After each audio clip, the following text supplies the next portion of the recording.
Hello everyone. Tonight, I take you on a new space cruise to a new planet we didn't explore yet, Saturn. We will travel the hundreds of millions of miles that separate us from Saturn and visit its rings, some of its main satellites, its moons, including the largest of them, Titan, and then the planet itself. As usual, I invite you to adopt a comfortable position. You may close your eyes at any time, and if you let go and fall asleep, you can always return another time and continue this journey. Before takeoff, I take just a minute of your time to remind you that you have timestamps on your screen and in the first comment pinned under this video. Together with the timestamps, you will find links to Patreon if you wish to support this channel and get the perks that come with it, to music streaming apps like Spotify and Apple Music, if you prefer to listen to my stories there, and also links to Lights Out Library and La Biblioteca de los Sueños, two podcasts with my stories retold in English and in Spanish respectively by Olimpia. We are very happy with the performance of Lights Out Library. It has been booming since February and March, and it now has tens of thousands of listeners each week. In April, it broke into the top 40 of most listened documentary podcasts in the US and the UK, on both Apple Podcasts and Spotify. So we are very pleased with this, and we hope the Spanish version, La Biblioteca de los Sueños, follows in these footsteps. You can follow both podcasts on Spotify, Apple Podcasts, and other podcast sites, or even on YouTube. They have their dedicated channels.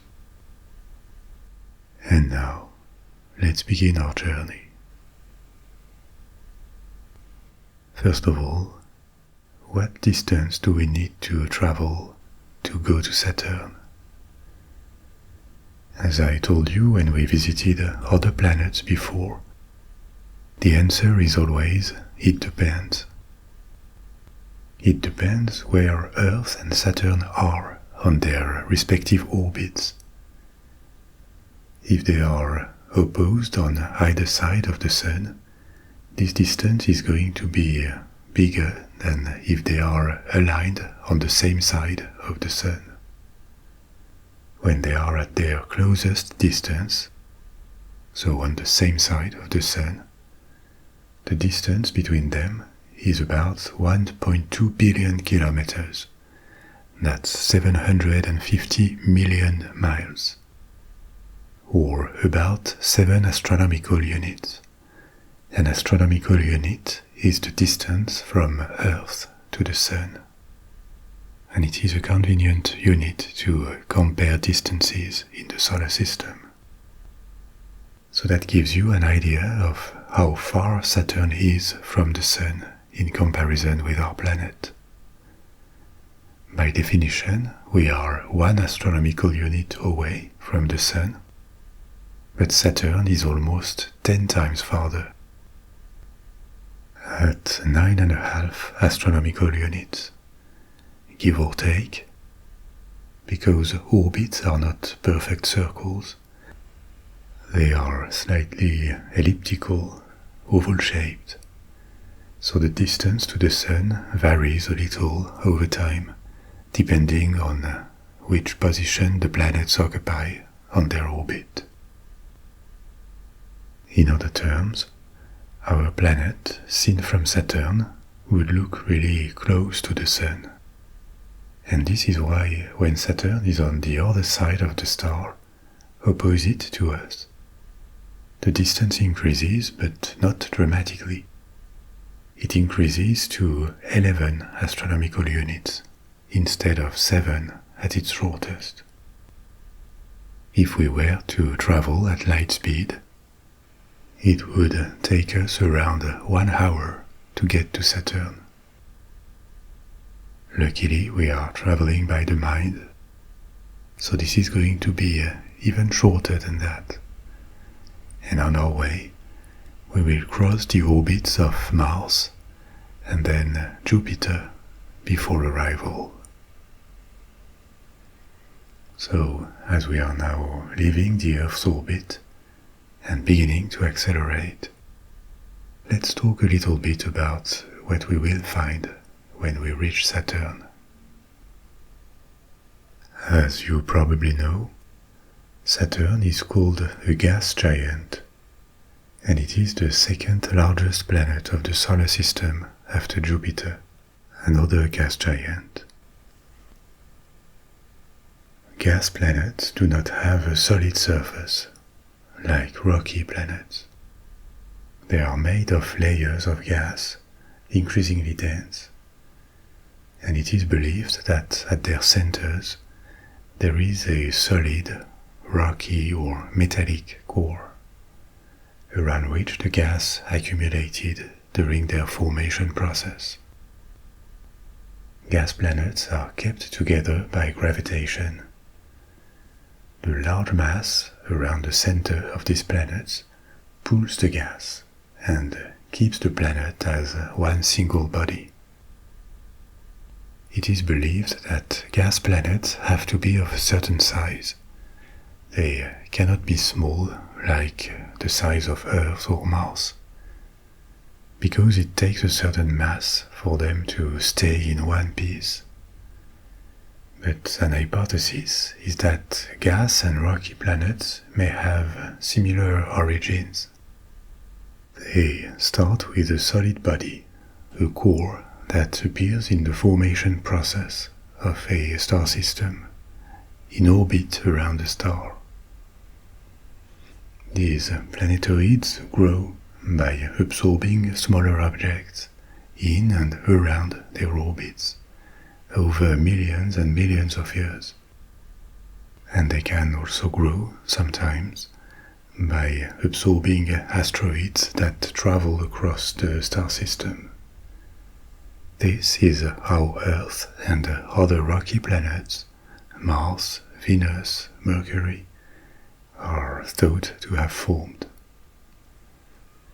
But on the orbits of Jupiter and Saturn, that are significantly farther from the Sun than these rocky planets, there could have been on top of that a lot of hydrogen, and to a lesser extent helium, that had not been absorbed by the Sun. This is the matter they would have attracted. And these floating gases, collected by the two planets that completely cleaned up their orbit, would have become the various layers of these gas giants. I am using the conditional here because even though there is a broad consensus about the main lines of the formation history of the solar system, there are also variations between models, and these models, these theories, are inherently hard to prove. It is not as if we could recreate the experience. For example, if you look at the solar system in isolation, it seems to suggest that rocky planets would tend to be located near the star. It is the case for the 4 rocky planets of the solar system: Mercury, Venus, Earth, and Mars. And further away, you would find gas giants like Jupiter and Saturn, and even farther, ice giants like Uranus and Neptune. But the observation of other star systems, and the growing number of exoplanets discovered. This also indicates that other placements of planets are possible. For example, gas giants that are located near their stars. These planets are called hot Jupiters because they are close to a star. Maybe they formed away from their star and they changed orbit later, so it does not necessarily disprove the theory that gas giants appear far from stars. But this is to illustrate that debates about the formation history of star systems and the appearance of the different kinds of planets are still open. We will elaborate much more on Saturn itself, but for now we have considerably reduced the distance with the planet, and it is becoming bigger and bigger. We have passed the orbit of Jupiter, which was about halfway in our journey. The size of Saturn, and its even larger rings, is becoming very imposing. The planet is actually almost as large as Jupiter, even though it is not as massive, and by a margin. It has 3 times less matter, 3 times less mass than Jupiter, meaning that it is less dense, and we will see later why it can be almost as big with less than a third of Jupiter's mass. But before we reach the planet itself and its rings, let's spend some time exploring its moons that are not less interesting. The moons of Saturn could be a topic by itself, because they may not be as famous as its rings. But Saturn has more moons with confirmed orbits than any other planet in the solar system. In total, 146 moons. But this number raises the question of what we define as a moon. Technically, each block or even each particle in the rings of Saturn is a satellite of the planet, and there are billions and billions of these particles in the rings. These are way too small and not independent enough to be called moons. The moons I am referring to are not part of the rings. They are distinct bodies, and they have been accounted for among the 146 moons I mentioned only when they could be repeatedly observed and their orbit identified. If we lowered the bar of what a moon is and accepted smaller bodies, there could be hundreds more. But tonight we're going to pay a visit to some of the biggest. Titan, which is the largest moon of Saturn and a very big moon, the second biggest in the solar system. Rhea, the second biggest. Iapetus, the third, and also Enceladus. Each of them have different things to reveal. So let's begin by taking a look at Titan, the largest and most famous of these moons of Saturn. It is actually so big for a moon that only one is larger in the solar system, Ganymede, a moon of Jupiter. For comparison, the diameter of Titan is 40% of the diameter of Earth. So Titan is significantly smaller than our planet, but it is about 50% wider than our moon. For reference, our moon is number 5 by diameter in the solar system. Number 1 and 2 are Ganymede and Titan, as I said, and number 3 and 4 are 2 other moons of Jupiter. Callisto, and Io. Number 6, just after Earth's moon, is yet another Jovian moon. Jovian means of Jupiter, Europa. Another element of comparison is that if Titan was not a satellite of Saturn, but had its own independent orbit around the Sun, it would be considered as another rocky planet, because it is larger than Mercury. Larger, but not as massive. Titan only has 40% of the mass of Mercury. Mercury is mostly made of iron and dense rock, whereas a large portion of Titan is made of ice that is way less dense than these materials. Despite the distance with Earth, Titan was discovered relatively early, by the mid-17th century, by a Dutch astronomer, Christian Huygens. It is quite far in comparison with the moons of Jupiter that had been discovered a few decades earlier by Galileo, about twice as far.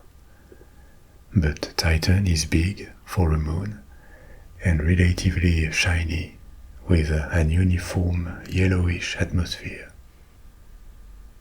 This helped Huygens detect and study it. A bit like the planet Venus, Titan reflects sunlight and is far enough from Saturn to be distinguished from it with relatively rudimentary telescopes.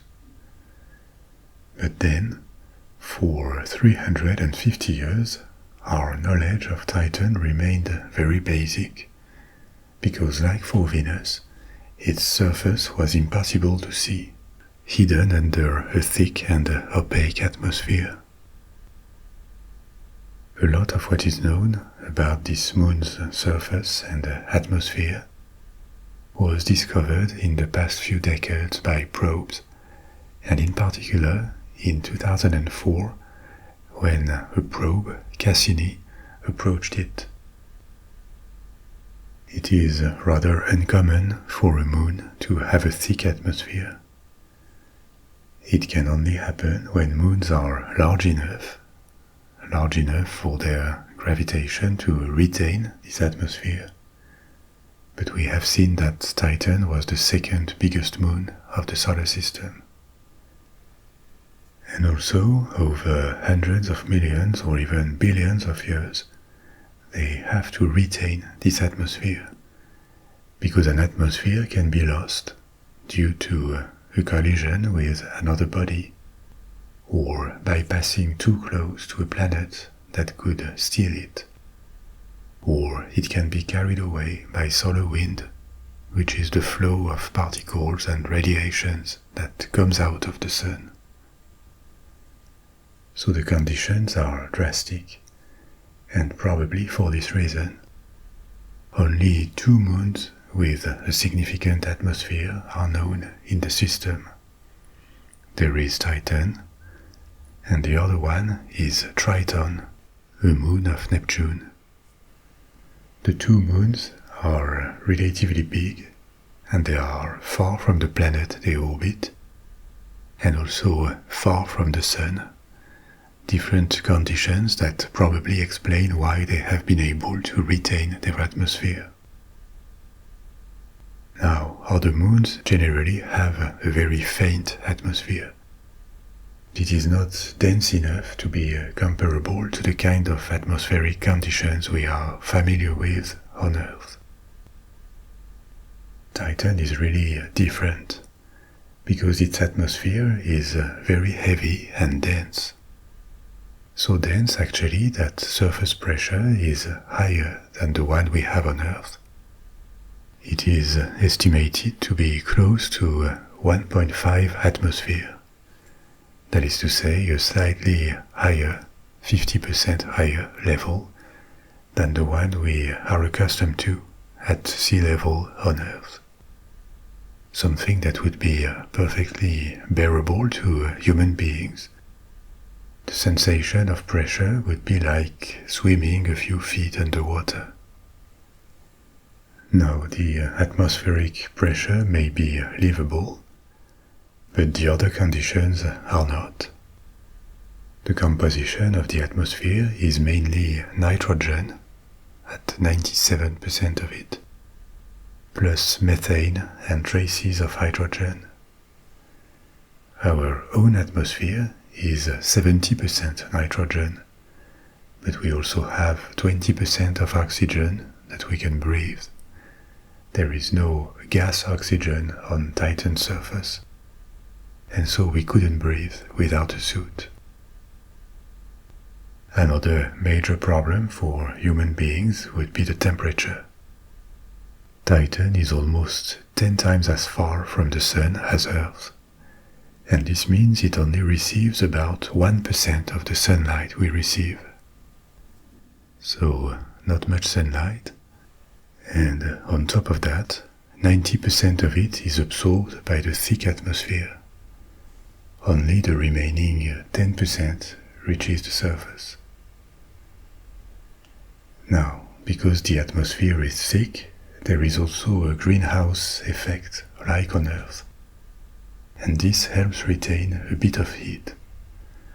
But all in all, the temperature is still very cold, about 94 Kelvin, or negative 179 degrees Celsius, a temperature at which water would freeze instantly.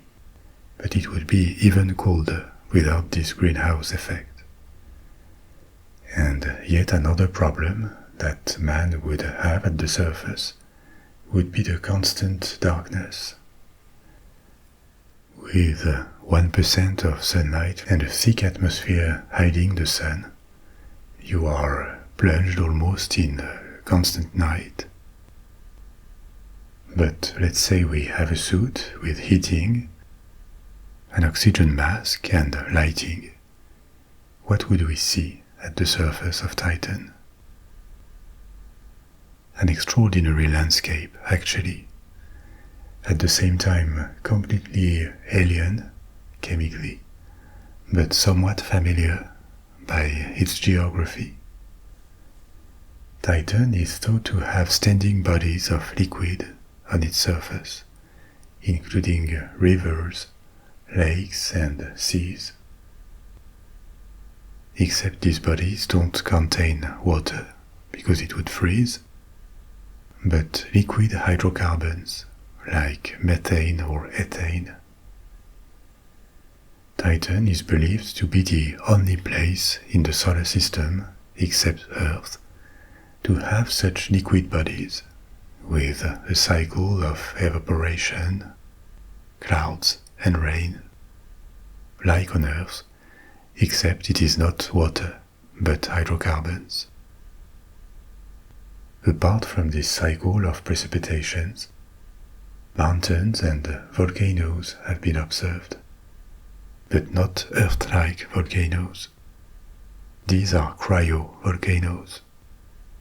A cryovolcano erupts volatile materials and gases, such as ammonia, water, or hydrocarbons, all these materials that astronomers call ices. It is not just water ice. It is believed that these materials ejected by cryovolcanoes come from reservoirs under the surface, a bit like lava on Earth, but these are much colder materials and they are not rock. It has also been observed that the surface of Titan looked relatively young, because it doesn't have many impact craters. For a part, this may be thanks to its atmosphere. Like ours, a dense atmosphere eliminates small asteroids by destroying them. But it is also because there is a geological activity on Titan. It seems new material is expelled from the inside of the Moon, supposedly by these cryovolcanoes. in large enough quantities to replace surface material slowly, on a scale of several million years. But this eliminates traces of impact and refreshes the surface. One last question about Titan that was raised when this set of conditions and composition became better known is about the possibility of organic life on this moon. At the surface, this sounds very unlikely due to the temperature. But like for other moons of the solar system, like Europa, the moon of Jupiter, there could be subsurface oceans under the thick ice sheet. And in these oceans, maybe, the bricks for simple organisms, prebiotic conditions, could be present. There is no proof at all today that Titan harbors any kind of life. And if it does, it would have to be life that relies on other energy sources than sunlight, like the life forms on Earth that depend on hydrothermal vents near the ocean floors. They depend on them for the energy and nutrients that they need. But this is theoretically possible. In a weird way, Titan is considered the body in the solar system that looks the most like Earth geographically. But obviously the materials and the climate are very different. And the surface of the moon is constantly plunged in the dark. At this distance, even if the sun could be seen through the atmosphere from the surface, it would only be a very distant and faint light in the sky. Not the big shiny ball we are accustomed to. Now let's take a look at the second biggest moon of Saturn, Rhea. Rhea is much closer to our idea of a moon. It is made of rock and ice. It barely has any atmosphere, only a very tenuous layer of gas. And it is significantly smaller than our moon. It was discovered 20 years after Titan by an Italian astronomer, Cassini. Hence the name of this mission to explore the moons of Saturn, Cassini-Huygens. These were the early discoverers of Saturn's moons. Rhea may not be as remarkable or as original as Titan, but it holds one record. It is the smallest body in the solar system which has been precisely measured to experience hydrostatic equilibrium. What does it mean? Planets are round, and moons too, down to a certain size, whereas smaller bodies can be irregular. But there is no example of a body the size of Earth, for example, that would be elongated or irregular. This happens because above a certain mass and density, objects in space adopt this spherical shape. But why is that? Because of hydrostatic equilibrium, which is a concept from fluid mechanics. And it is simple to understand. The material inside planets or moons, under their solid crust, is viscous, fluid. It consists of very hot material, rock and metal generally. What makes this material stay together, is gravitation. As you know, the reciprocal attraction of all this matter keeps it as one single object. And gravitation pushes on the material that is at the center of the body. The outward layers of matter above have a weight that compresses the center of the ball, If this gravitational force was left unchecked, the body should collapse on itself. The mass would stay the same, obviously, but it would become smaller and smaller because the matter would be more and more compact. It doesn't happen because there is an opposite force, the one that pushes materials to expand. This, in physics terms, is called the pressure gradient force. So gravitation and the pressure gradient are opposite forces in that case. And the volume of a body stabilizes at the point where the two forces cancel each other. Large objects in space tend to become spherical because of the equilibrium of these forces. The spherical shape is the one that spreads forces evenly around the center. But this happens only on large-scale objects that are not entirely solid.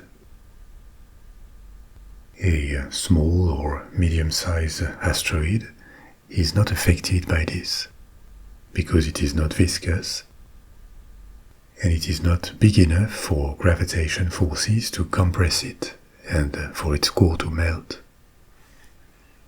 But planets and some moons are subject to this equilibrium, and this is why they are round.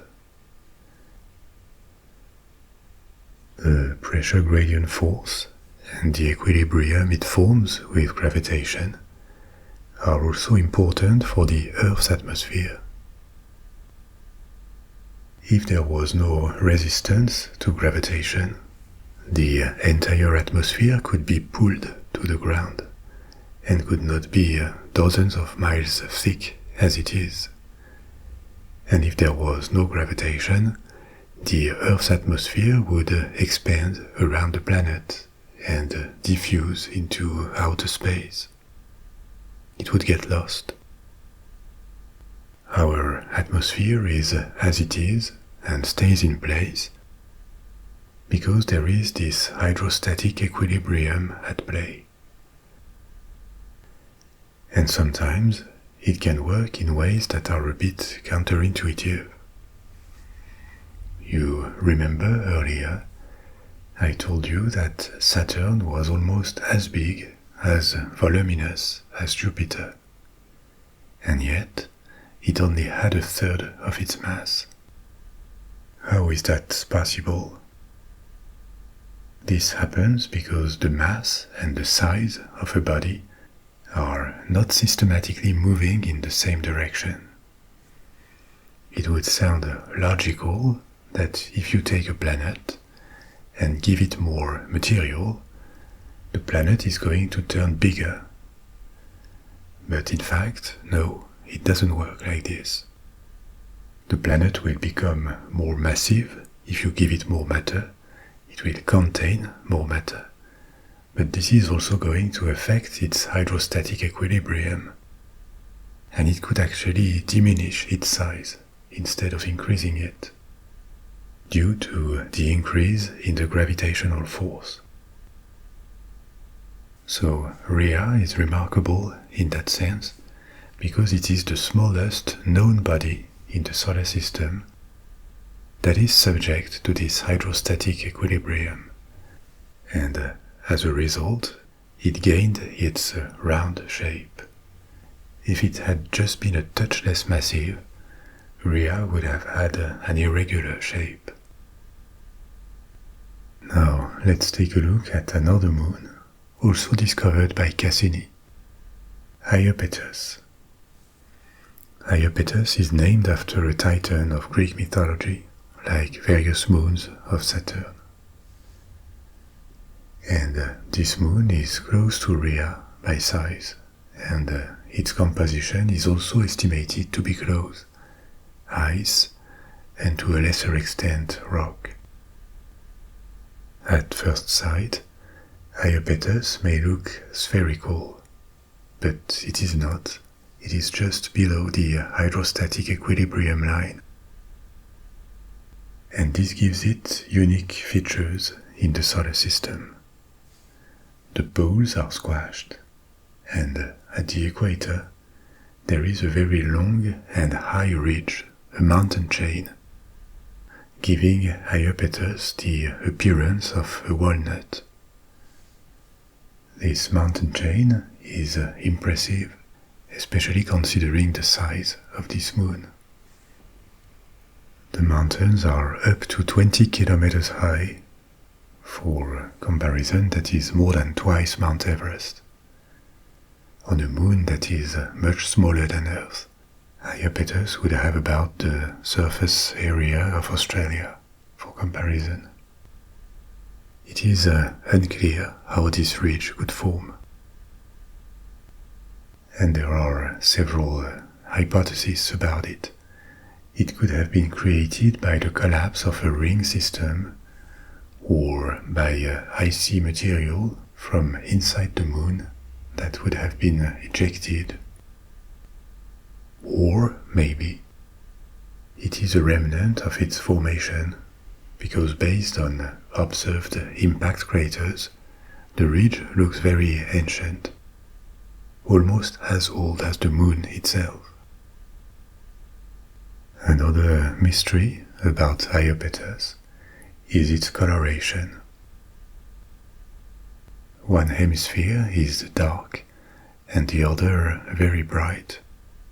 The difference is really obvious, and the reasons for this have puzzled astronomers since the moon was observed from closer. Here again, there are theories.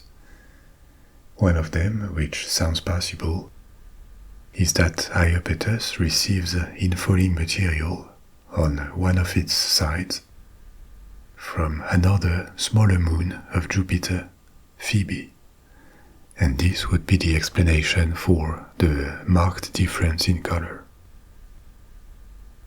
Before we go on our journey, let's have a look at one last moon with yet another unique feature: Enceladus. Enceladus is small, not large enough to be spherical, and it has an ellipsoid shape. That is to say, the shape of a sphere compressed on both sides. If you put a ball in a press and press to flatten it, you get an ellipsoid. Its small size made it harder to see from Earth, and it was discovered only in 1789 by a German astronomer, Herschel, more than a century after Titan and Rhea. But Enceladus is one of the most reflective bodies of the solar system. It reflects light because its surface is covered in ice. Ice that stays fresh and clean, because on a large part of its surface, this ice is renewed by frequent cryo-eruptions coming out of these cryovolcanoes that we mentioned earlier. Enceladus is thought to have subsurface liquid oceans, and it is yet another moon that is thought to possibly have a set of conditions favorable to biological life. Again, not surface life like on Earth, but life in the depths of dark oceans under the icy crust. How do we know or estimate what these distant moons are made of, by the way? Some of them have been approached by probes, but we never went there or take samples after all. These estimates are obtained by different methods. A first one is to cross the size and the mass of celestial bodies. The size can be observed, and the mass can be deduced from their influence on other bodies due to gravitation. These calculations are complex and they involve multiple bodies and unknowns, but astronomers and mathematicians have worked on these celestial mechanics issues for literally centuries. If you have an estimate of the size and the mass, this may give you a first idea of what a body can be made of. For example, if it is very massive, very heavy for its size, this points to heavy materials like metal, whereas if it is light, it could be ices or lighter rocks.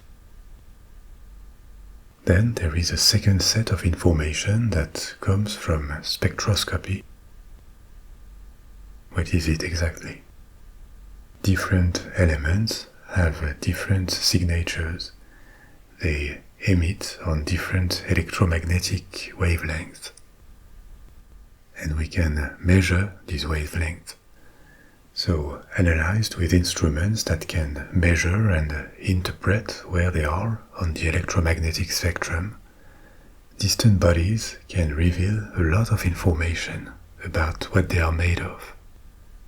Here again, this is no golden bullet because the signals are faint, especially for distant bodies. The signals get mixed, so they need to be analyzed to build hypotheses. But this is another valuable source of information. And yet another method is to recoup all this with what we know of the chemical composition in their environment and the formation models. We know, for example, that heavier elements tend to migrate towards the core of a planet, whereas lighter elements will stay closer to the surface. We know that a certain set of conditions, of pressure, of temperature, puts elements in a given state, solid, liquid, gas, or other states. I'll say a word about metallic hydrogen when we dive under the surface of Saturn. So, with these sources of data and the interpretation that we can do with them from the various disciplines that astronomy touches on, physics, chemistry, mathematics, optics, spectroscopy, we can build solid hypotheses about what planets and moons are made of and how they are structured internally, even without having physically traveled there. Still, these are only theories and not certainties. Maybe there will be changes in the future. There were some in the past. But at this point, they are the best informed guesses we can make based on available information. As we continue to approach Saturn, it is now time to talk about its rings. The 4 moons we quickly looked at are farther away from the planet. But as you know, because you have seen pictures of Saturn, the rings start quite far from the planet too. They are gigantic. And actually they are even bigger than pictures suggest, because what we see on photos or artist views is just the most visible, the densest or shiniest part of the rings. In reality, they extend on tens of thousands of miles, more than the planet's radius. These rings are also incredibly thin relative to their size. Their thickness varies from 1,000 yards, which is less than a kilometer at most, to only 30 feet, 10 meters locally. This is not even the proportions of a sheet of paper. The rings are incredibly thin. But we see them so well, or at least the rings that are relatively close to the planet, because they are also very shiny. They are made almost exclusively of water ice, with a bit of dust, but barely, less than 0.1%. The main rings are made of billions and billions of particles and small objects. The largest ones are only a few meters or yards across. And they are all little satellites that turn around the planet together. This ice is clean enough to reflect sunlight. And this is why we see the rings so well. Another fact that could sound counterintuitive is how little water or little matter the rings contain. The total mass of the rings has been estimated, and it is less than the Antarctic ice sheet on Earth.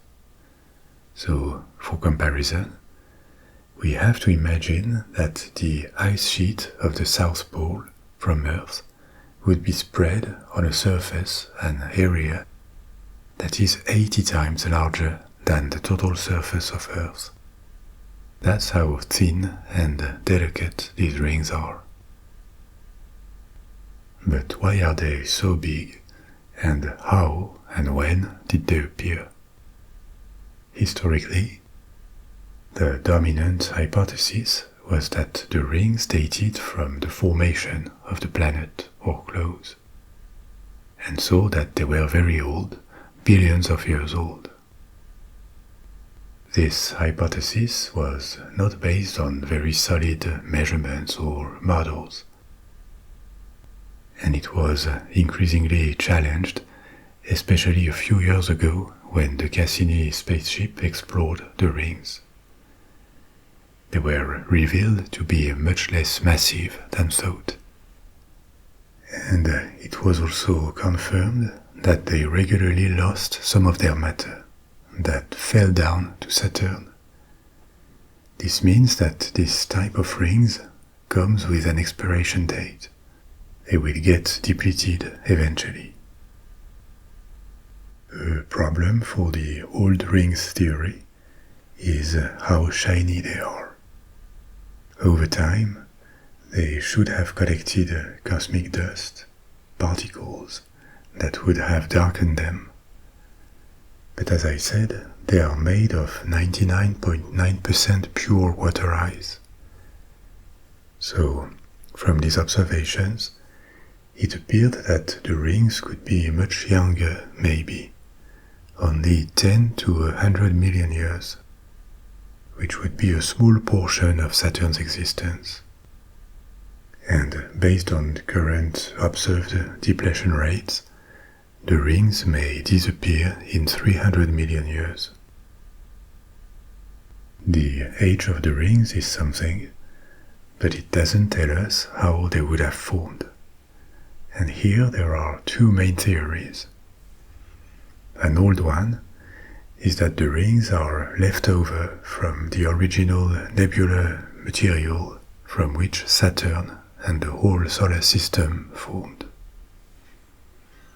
All these particles would have turned into satellites of Saturn early in its formation process, and so the planet would always or almost always have had these rings. As we said before, this theory is now rather old-fashioned, because it fails to explain why the rings would be pure ice, and it doesn't take depletion of the rings into account, because this was not known when this theory appeared. The second theory, which under different variants is now dominant, is that the matter the rings are made of comes from an old moon of Saturn. The orbit of this moon would have decayed, that is to say, the moon tended to fall toward its planet instead of maintaining the same distance to it. And once it was close enough, the attraction from Saturn's big mass, the tidal forces as they are called, would have ripped apart this moon. It would have been shattered over time into all these small pieces that stayed in orbit and formed the rings. A variation of this theory is that it were not tidal forces but a collision between this moon and a comet or a large asteroid that shattered it. This would check with the relatively small quantity of matter in the rings. You remember they contain less material than the Earth's southern ice sheet. But this theory doesn't fit really well the composition of the rings, almost pure ice, because there is no example of a pure ice moon anywhere in the solar system. There are floating blocks of water ice, yes, and water is abundant on many moons. But the moons with the most water, like Enceladus that we visited before, still have about 20% of rock. So, if that happened, if a moon was ripped apart near Saturn, why did its ice stay in orbit and its rock disappeared? Hence another variant of the same origin theory for the rings. It would not be an entire small moon, but just the ice mantle of a larger moon, maybe a moon the size of Titan. Such a moon would have decayed, its orbit would have decayed during the formation period of Saturn, and its mantle of ice would have been stripped and stayed in orbit, whereas the rest of the moon would have fallen into Saturn and have been absorbed by it. But these are all theories with their own merits, and nothing is sure. For example, the brightness of the rings, their purity, is cited as proof that the rings are young and not hundreds of millions of years old. But maybe the darker material could have stayed in certain areas of the rings. They are not uniform. There are divisions between them and zones that appear more or less bright. Maybe clumps form within the rings with impurities, and then they would be disrupted by impacts which would automatically clean up the rings. We don't know for sure. But at this point, the best hypothesis for the presence of all this matter in orbit around the planet remains a shattered moon, entirely or partially. What we really don't know is when and how this happened. You saw pictures of the rings, so you also know that they have like stripes, subdivisions, lines that are more or less bright, and in between them, sometimes entirely dark spaces. Different subdivisions have been established based on their appearance and the distance to Saturn.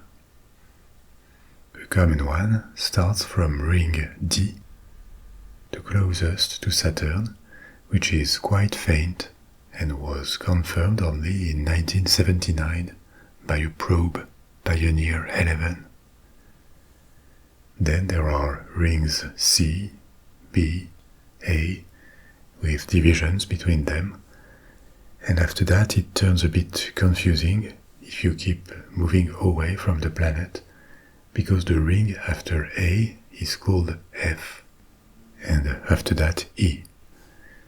These different divisions have different physical characteristics, like their thickness and the density of particles that makes them more or less bright. But let's keep approaching. We are now right in front of the imposing mass of Saturn. I told you at the beginning it looked almost as big as Jupiter. even though it has less than a third of Jupiter's mass. And this has to do with this equilibrium of mass and size that we discussed before. Being more massive, Jupiter is more compressed, so it is also significantly denser than Saturn. In terms of chemical composition and structure, if we leave aside this difference of density, the two planets look alike.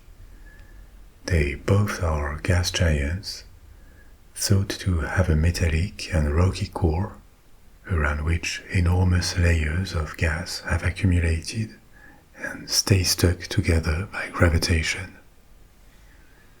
Now we say gas because its main components are hydrogen and helium, and in that the planet reflects the composition of the nebular cloud from which the solar system formed. It was thought to be mainly hydrogen, followed by helium, the two simplest elements, and the rest, the other elements, were present in very small quantities proportionally. But don't imagine that Saturn is just like a cloud. It is way denser than that. Around the core, it is believed there is a layer of metallic hydrogen. That is to say, hydrogen that is so compressed that it goes beyond liquid. It is in a state called metallic because it can conduct electricity. I told you about it already in the space cruise to Jupiter and its moons, or when we detailed the table of elements.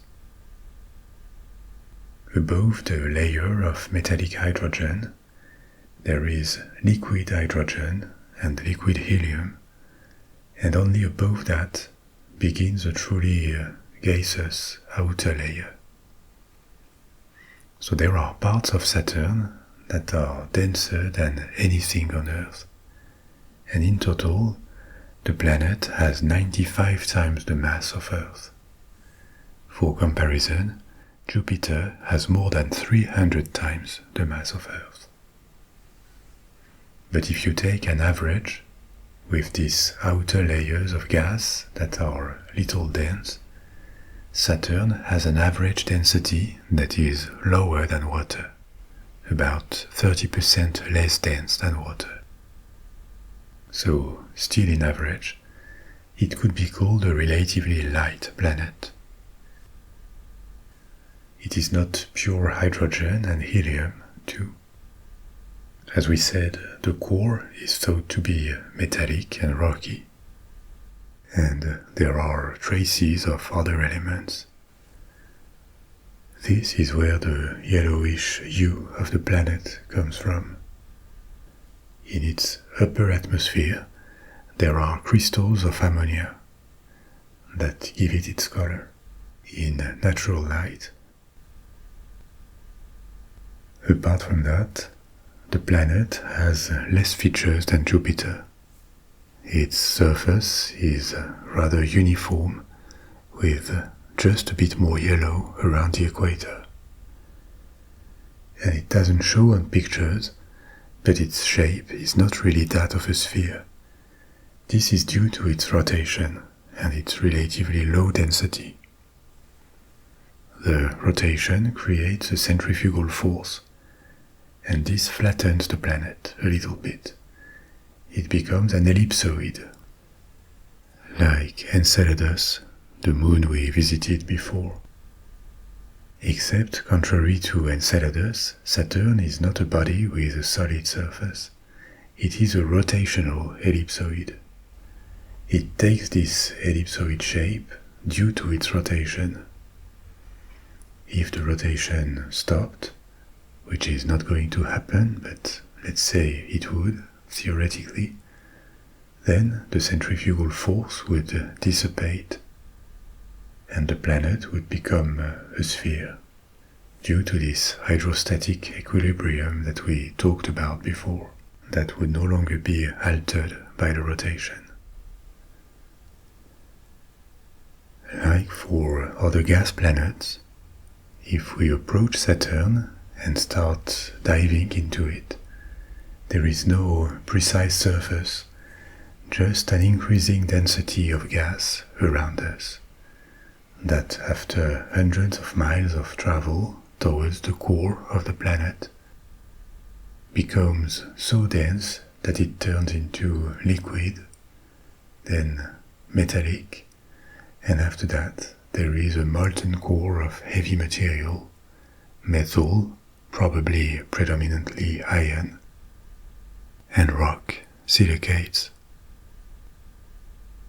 Being that much farther from the Sun than Earth, it takes more time to Saturn to complete a revolution, the Saturnian year, almost 30 of our years. During this long revolution, the aspect of Saturn seen from Earth changes a little. We see it under different angles, at times from above the rings, and the rest of the time from under the rings. This is so because all orbits of planets around the Sun are on the same plane, but this plane is not perfectly uniform for each of them, each of these orbits. The orbit of Saturn is slightly elliptical, and compared with the orbital plane of Earth, it is slightly inclined by a bit more than 2 degrees.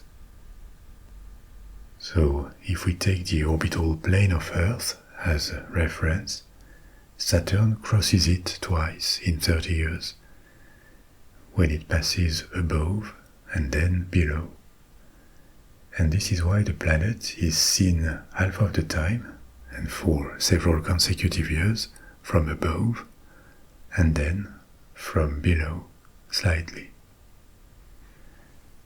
Its surface may look peaceful and quiet in comparison with Jupiter, which has stripes of color, moving, and a red spot which is thought to be a gigantic storm. But this is misleading.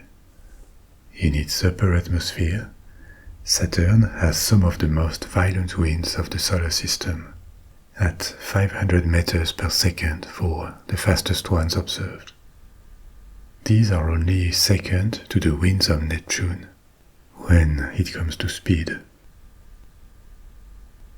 Again, for comparison, the speed of sound in our atmosphere is 360 meters per second. And here, at 500 meters per second, these winds are supersonic.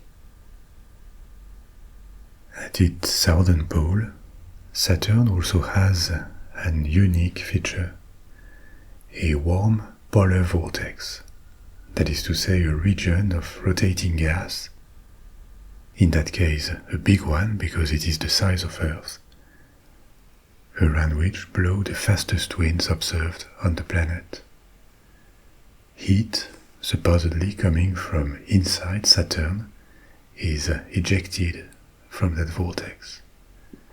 The average heat in the atmosphere of Saturn has been measured at minus 185 degrees Celsius, but the temperature measured in that vortex would be about 60 degrees warmer, at minus 122 degrees Celsius. It is still freezing cold there, but less so, and these temperature differences probably explain and influence the violent winds around the vortex. There could be many more things to say about Saturn. Some people dedicated their lives to the study of this planet. But it is now time for us to conclude this cruise in the solar system and return to Earth. I hope you liked this journey. Please let go if you wish and gently fall asleep. Or, if you are not sleepy yet, you can pick another story from my library. I'll be back soon with a new story, and in the meantime, sleep well, sweet dreams, au revoir.